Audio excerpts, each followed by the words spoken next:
bit low.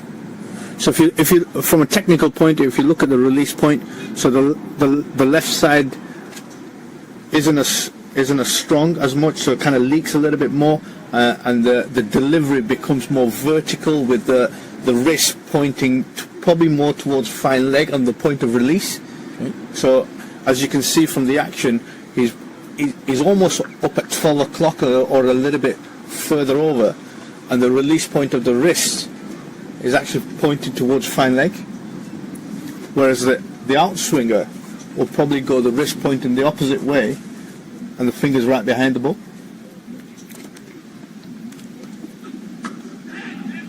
Nicely timed past the diving fielder. Bim Sharkey couldn't quite get a hand on it, races away through point for 4, and a good show of timing early on from the Jersey batters, and it's 16 for none. Fantastic cricket shot, just slightly back of the length, a little bit of width on offer, and he's really crashed into that diving past the backward point fielder there, and it just goes to show how good of a square this is as well. It's actually kicked off the square and actually got some pace on the delivery as it leaves past the fielder and races towards the boundary. So a really good cricket wicket and a good cricket square.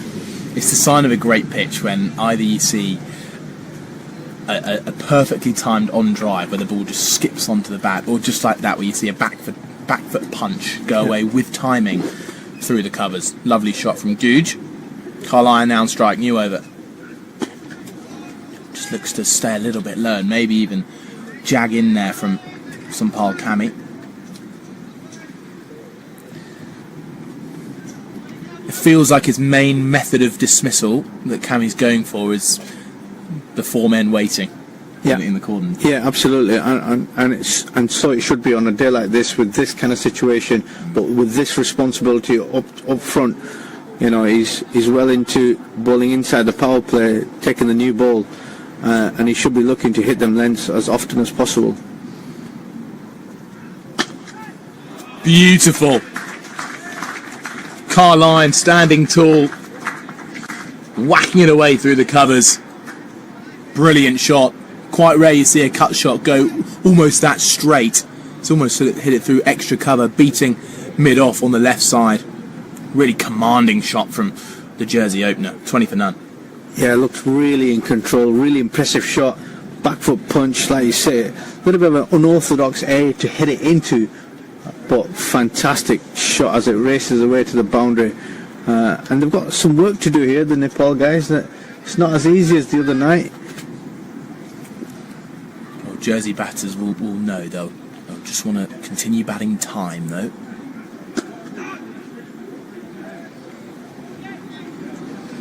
Because one area you could say as third slip does come out to bolster up the cover field,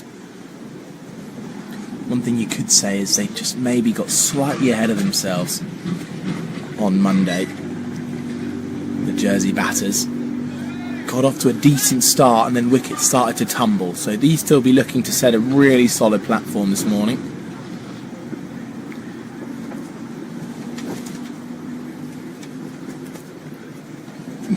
Big swing, almost a tiny little deviation off the edge there from Carlisle as he walks himself out towards square leg. Very passionate cricketer.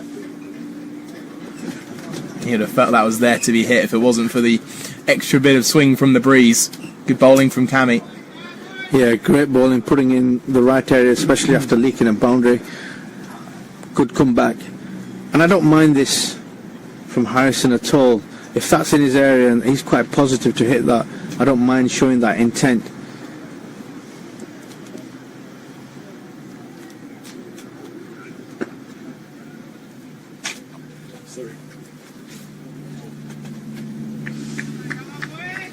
Very interesting how,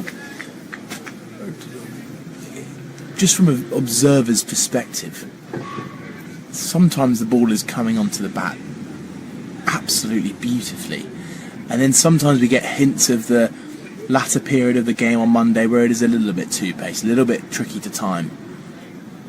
Are you getting that too, or is this just a batter trying to get into his innings? No, it's quite evident, you can see that, and sometimes there's a number of factors that you can look at. It's probably a hard area of the pitch where there might not be as much grass, or whether it's quite bare. The other parts of that could be where the ball is actually hitting the leather as opposed to the seam. So, you know, there's different impacts that you can get off the pitch. But it also depends on the trajectory of the bowler. You look at Sompal Kami compared to some of the Jersey boys, there's different trajectory coming as well. So early doors, you know, there's different challenges. Kami's more of a skiddy bowler, whereas if you look at Dami from the other end, who's not too dissimilar in height, but seems to get a little bit more bounce. But obviously both of them, two bowlers, are nothing compared to the Jersey frontline bowlers, who are a lot taller in stature, deliver from a different height. The trajectory is different, the bounce is different. So, you know, you pose different challenges to batters. Well, Dami definitely posed a huge challenge to the Jersey top order the other day. Here he is now. Googe prods at one and gets a single down towards third man. Very intent cricketer is Googe. Sign of a batsman looking for runs with a play down towards third man for good delivery from Dami. And now Carline, who seems to be a little bit more authoritative with the bat.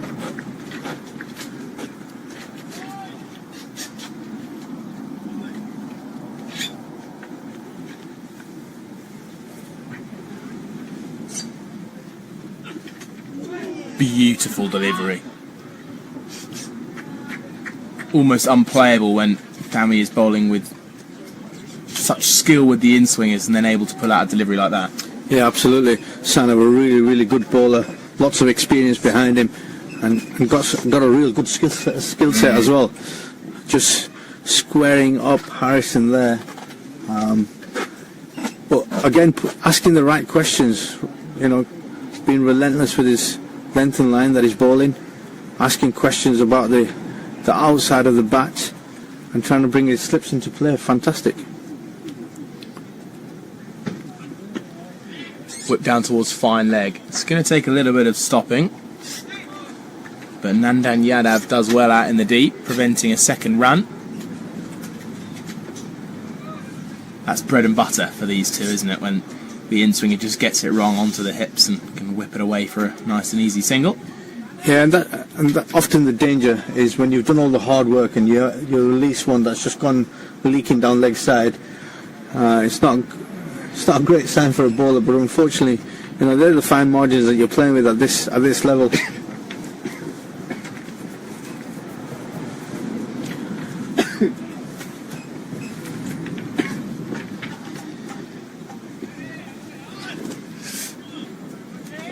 Just got a bit of coffee in my throat there, Kaz. It's the fastest I've seen you move all day. Not even when I was going to get your cup of tea for you. No, That was pretty quick then.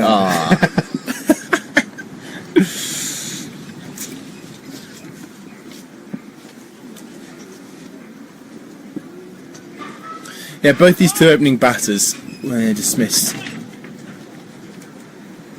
on Monday, judging by their reaction, they knew what was on offer. A great opportunity against a top quality side to show you can do it at the best.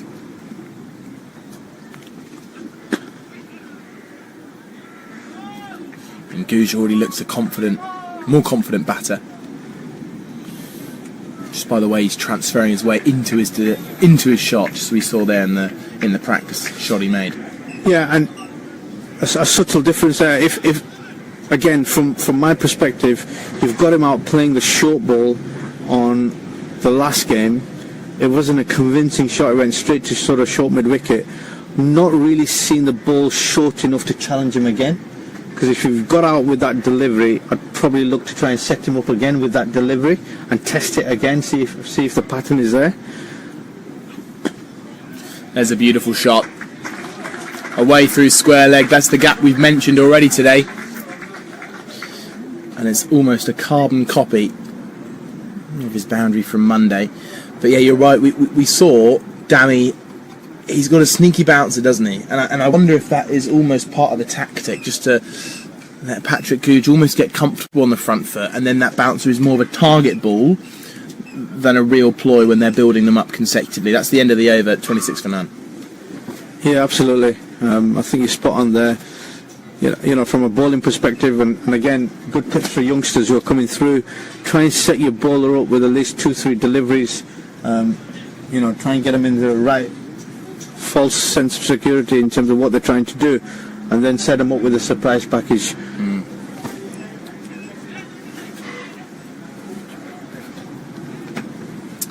Now this is very, very interesting. We saw a bit of him in the first game. Lalit Rajbanshi is looking to make his mark with a bit of spin in the power play. Interesting call. Early does, very interesting, especially when the ball's still swinging around. Yeah. And he wasn't the first choice spinner to come on. Obviously with Sandeep being off the pitch, and Dipendra as well, Singh Aries also off the pitch, the off spinner, they've turned to the left arm spin inside the power play. Well, we'll see if it works, because there's always that potential that ball can just skid on. And this seems to be the angle, doesn't it? With left arm round to the right hander, with the new ball, which can sometimes slide on, as I just mentioned, it really brings the pads and the stumps into play. And the reason why there's a slip in is because the spin away from the bat can, if Lalit can get a little bit of grip, it brings multiple dismissals into play. And a bit of early intent from Carline earns him a single. Yeah, two things from me. From a bowling perspective, you want to see if you can extract some spin early doors. Very difficult, but it is a used pitch, so the potential could be a little bit turned to find the right pace and the right bounce in the right area. From a batting point of view, is not to let them get on top, so you're going to have to use your feet. You're going to have to manipulate the gaps and use the power play element in, because there's plenty of gaps over the top.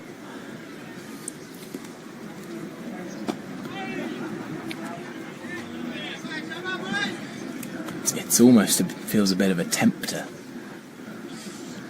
You know, spin is on with only the 2 fielders out, as the restrictions ask for.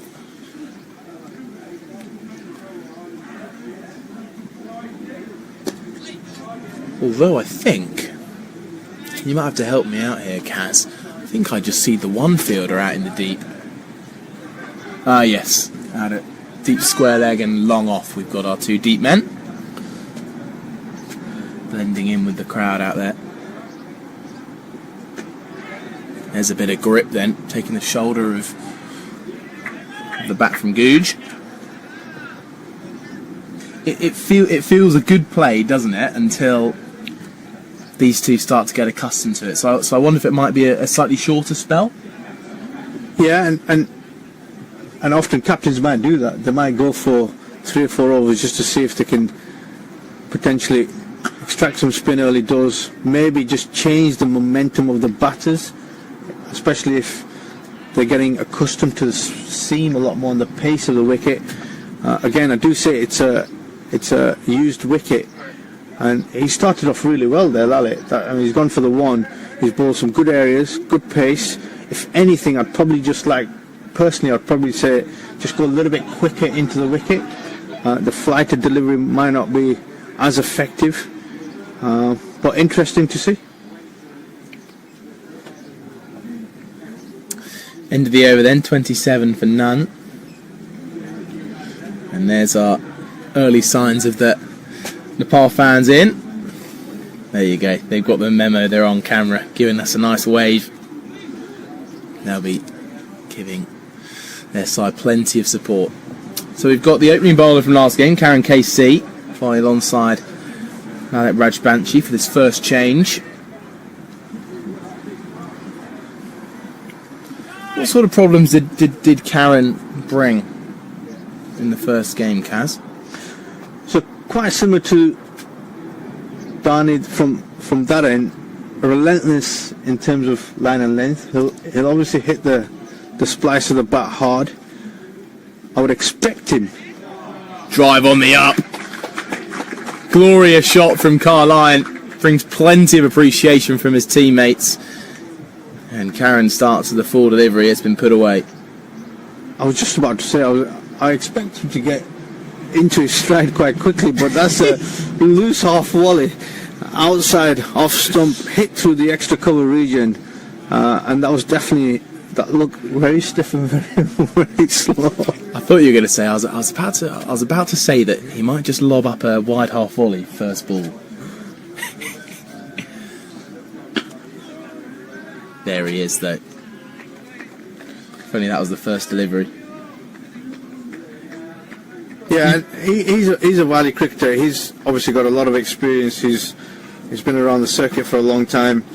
He's quite an experienced fast bowler for Nepal's perspective, and he will be crucial to their campaign going forward in the next couple of weeks. So I think what Nepal are trying to do early doors is to change the bowlers often as possible, 3-4 over spells, just to see different bowlers in different stages of the game as well, which is great to see.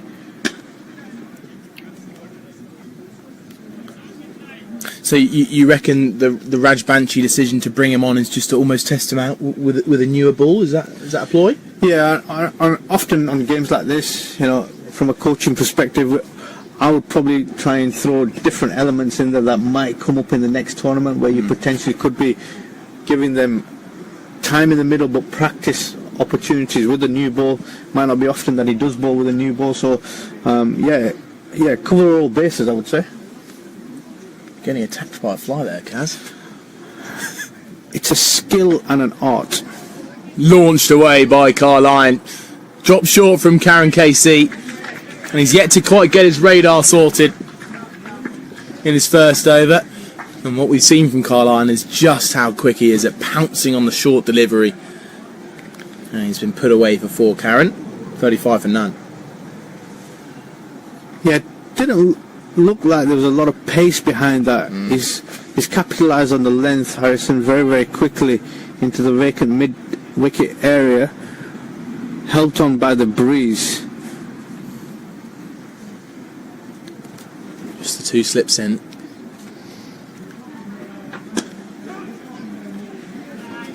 Karen KC hits the mark once more. Just on early observation, we're talking about trying to get the bowlers on from the right ends as often as possible. With the 2 right-handers in and the breeze going across the ground, I would probably like to see the left-arm spinner coming from the other end and the right-arm seamer from this end extracting the swing, because it looks like he's been really challenged with this strong breeze coming. A little bit of low bounce, scuttles through. No, I think you're absolutely right there, Kaz. And especially with the extra drift you can get on the ball with the wind, that they almost can then add on to the slide, because when you're facing a left arm off spinner as a right hander, you're expecting the ball to move away with grip. And when the drift comes into play more, it almost over accentuates the one that slides on. Yeah, absolutely. And it's probably the first time that they might have got the balls on from the wrong end in the 2 games. However, they might know something that we don't know. I'm sure that's not the case.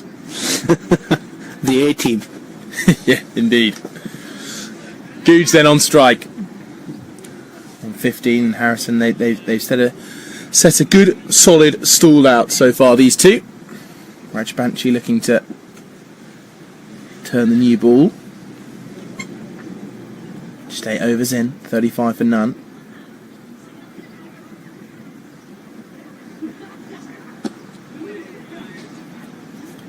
There's evidence of the ball just sliding through.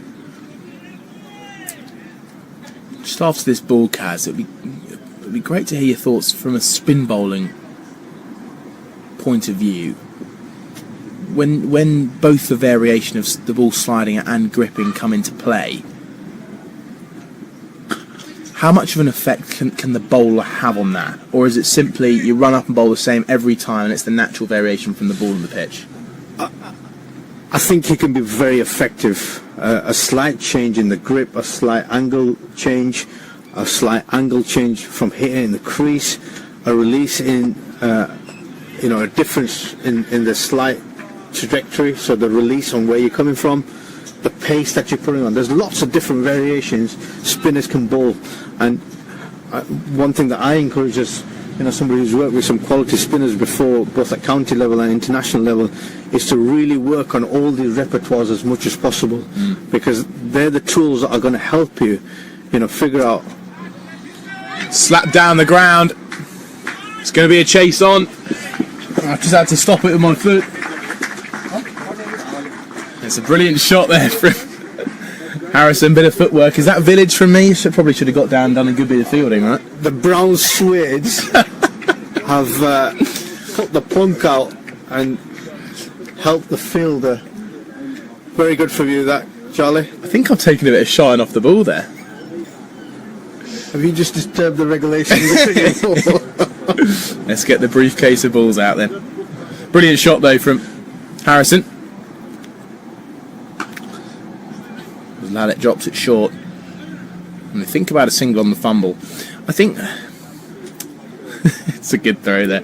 I think the one thing for me is when a spinner comes on in the power play, if you get hit down the ground for a shot like that, I don't think the spinner will mind it too much, because he's hit a decent area and it's pretty good batting from Harrison. However, the next delivery, which was dropped short, especially the fielding side as a whole, we'll want to see as few of those as possible. That seems to be the perfect length though. It just draws the inside edge. Good comeback there from Lalit. So early doors, again, one of my previous bowlers in Kuwait, Yasin Patel, was fantastic at this. Left arm spinner coming in with a brand new ball, targeting the stump. So the plan was to target the pads as often as possible. If he gets hit down the ground, not a problem. He's got his fielders out, that's okay. But he's coming in, and his repertoire was fantastic. He'd go arm ball, he'd go seam up, he'd try and show one that he's going to spin.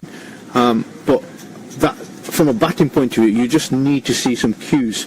And often if the cues are not there as much, there's confusion in play. So you try and target the stumps as much as possible, but the length is key, especially with a new ball. So if you can get that drift coming back into the pads, and you can end up, affecting the LBW, or you can get a stumping from a ball that just carries its line through. That's what you really want to be looking at early doors. Well, this is an interesting play. Now, they're only allowed 2 fielders out here in Nepal. At the minute, there's 3. There is a man almost at deep mid-wicket, just walking towards the flags out there. Deep square leg comes inside the ring. And then Nandan Yadav heads out to fine leg. Looks like deep mid-wicket's actually coming quite a bit squarer, just on the right shoulder of the man inside the ring. Karen KC bowls just back of a length as the first cheer comes from the Nepalese fans. What's the tactic here? Deep mid-wicket's actually moving further round now, almost to a deep square leg. Short ball ploy, perhaps? I don't know, he hasn't stopped walking. That's what's confusing me. I don't know whether he's the man gone off the pitch or he's been substituted out. I'm not sure. But it seems like he's... It seems like he's off the pitch, actually. And he would have been in the right area to take that catch at the start of this over. Well, that looks to be trickling away for 4. Another good shot from Googe. Remember, that's how we saw him get out in the first game. But we can confirm that the man who went out to deep mid-wicket was indeed getting subbed off. And it's third man who's out on the boundary along with fine leg. So back to a very orthodox